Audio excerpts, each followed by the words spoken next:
Hello ladies and gentlemen. Ni siku nyingine nikiwa nasema face to face with Majid Gumbo, lakini kwa bahati mbaya sana leo nimetembelewa na mtu mmoja ananisumbua mno huko, mambo yake ya Yanga huko, kila siku Yanga.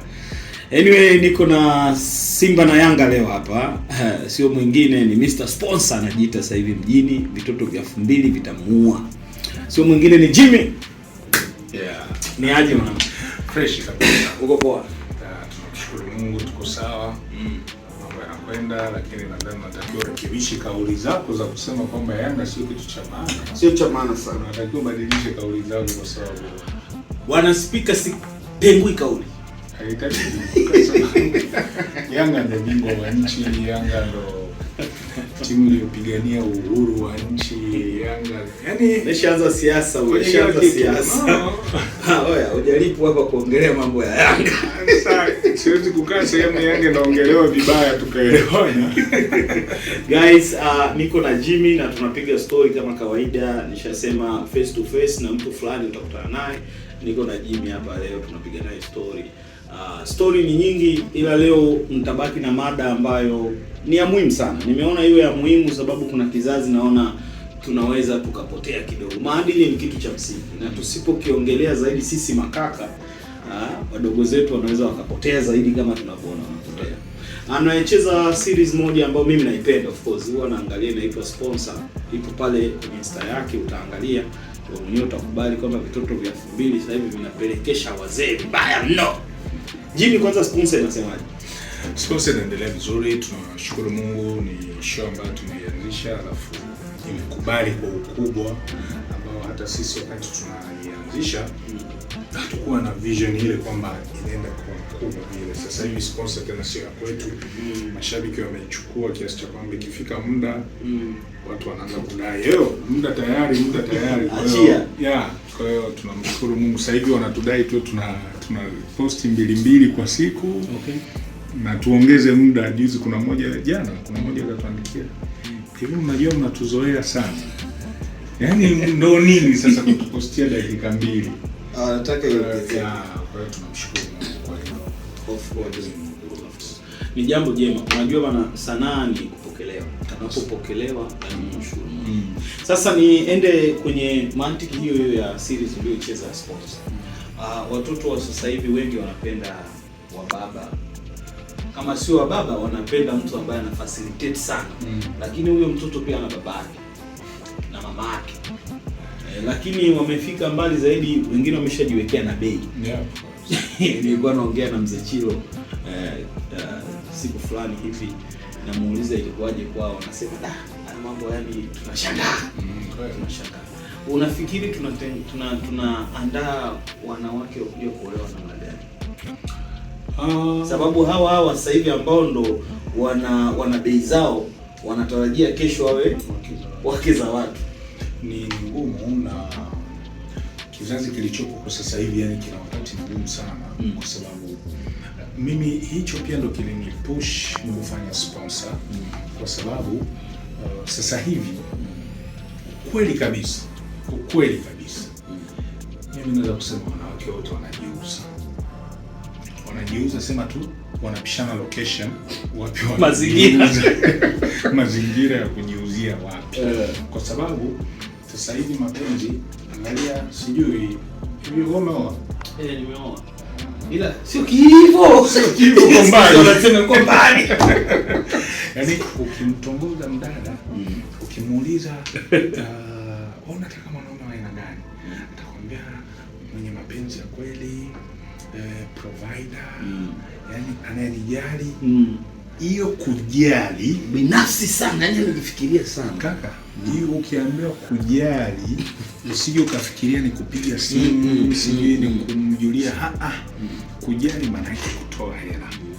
Kwa hiyo sasa hivi mapenzi ni kama tunauziana, yani ni ngumu sana ukijikuta sasa hivi wewe mwanaume ama mvulana ama mkaka kwamba una girlfriend wako alafu huna hela, utegemee kwamba huyu ni wako. Yaani kwa vyovyote vile kuna mbaba sehemu anakusaidia. Kwa hiyo sasa hivi hata ukimkuta msichana yuko anakuambia niko single, lakini jua kwamba somewhere kuna baba ambaye ana provide vitu vyote anavyovifanya. Kwa hiyo tunatengeneza kizazi kigumu sana ambacho hii mentality inakaa kwenye vichwa vyao, na mbaya zaidi sasa hivi wanakuambia nasubiri sijapata mtu sahihi.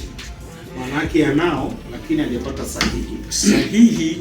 Hiyo sahihi ukija kuichunguza, sahihi maana yake ni mtu mwenye pesa ya kumtunza. Huyu ndiye mtu sahihi, kwa sababu ukimkuta msichana anakuambia napoteza mtu sahihi kabisa, mfuatilie huyo mtu sahihi. Shida ni kwamba yule alikuwa na pesa, sababu mume wa mtu fulani au mume wa mtu ambaye ana provide. Kwa hiyo unajikuta kila kitu sasa hivi wasichana life ya hapa mjini 99.9999, yani mimi nasema tu wanajiuza kwa kauli nyepesi ambayo inaweza kaeleweka, kwa sababu kila kitu wanakiuza. So huko mbele tunapokwenda, na maana tunaenda kutengeneza familia ngumu sana, ambazo kama ukiwa mume na maana unamuoa msichana ambaye ameshazoea kujiuza huko nyuma, ana bei zake. Kwa hiyo wewe sasa unaanza kucompare na wale masponsor wanao, pasipo kujua kwamba wale masponsor nao walianza kuwa bila kitu, wakapambana na wake zao nao wakapata, ndo leo hii wanaweza wakapata za kuspend. Lakini anataka wewe utoke kwenye hii stage huko uliko, uwe na uruke moja kwa moja kama huyu mzee ambaye ameshapambana mapambano mengi mpaka akajipata. Kwa hiyo anataka wewe utoke kwenye hii stage na wewe. Kwa hiyo tutakuwa na hali ngumu sana huko mbele, ambayo tufanye familia zisiwe tena sehemu ya amani. Sababu unajua mwanamke akishakuwa hivyo na maana magomvi hayatoishi kati yao. Sasa nyumba ikishakuwa na magomvi, yaani manake kwa kifupi tunasema waolewaji wanaweza wakaendelea kupungua siku hata siku, sababu kama ameshazoea. Alafu unajua hawi na mtu sahihi mmoja, unakuta na watu sahihi sita ambao wote ameshawapangia bei yake. Alafu huyu mtu tumtarajie baada ya miaka 5 eti umemfunga naye ndoa, uko naye sehemu umemuoa, na yeye kwake haoni kama yameshika, kwake haoni kama ni tatizo, anaona kama fresh, kwa sababu wasi niko nao tu tunaruka nao. Alafu utakuja kijana ambaye anataka huyo kijana akija na yeye akae kama wale wa baba.